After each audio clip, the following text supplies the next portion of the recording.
গুপ্ত, যা মানুষ দেখে না, ওটা কিন্তু আমরা গুপ্ত বলি, তাই না? সেটা যদি সম্পদ হয়, তাহলে ভিক্ষারি হোক, ফকিন্নি হোক, আর একদম পৃথিবীর সবচেয়ে ধনী লোক হোক, সেও প্রত্যাশা করে আমি যদি একটা গুপ্ত ধন পাইতাম।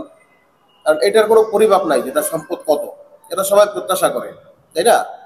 একটা গুপ্তধন পাইলে 14 পুরুষ বসে বসে খাইতে পারবে, আর কোনো কাজ করা লাগবে না, বাদাম বেগিরি করলেই চলবে।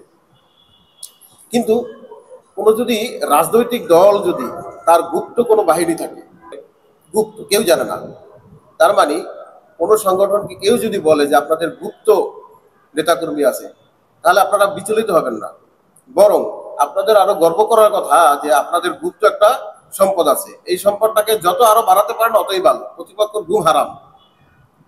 আপনাদের গুপ্ত গুপ্ত বলে এই কারণে যে ওই শক্তিটাকে আসলে তারা দেখতে চায় যে আসলে শক্তিটা কত। আপনারা সেটা অপ্রকাশ করবেন না, অপ্রকাশিত রাখবেন। এটার এই গুপ্তের ভয়ে আপনার প্রতিপক্ষ সবসময় তটস্থ থাকবে যে আসলে কি বিশাল শক্তি এরা আছে, আল্লাহই জানে।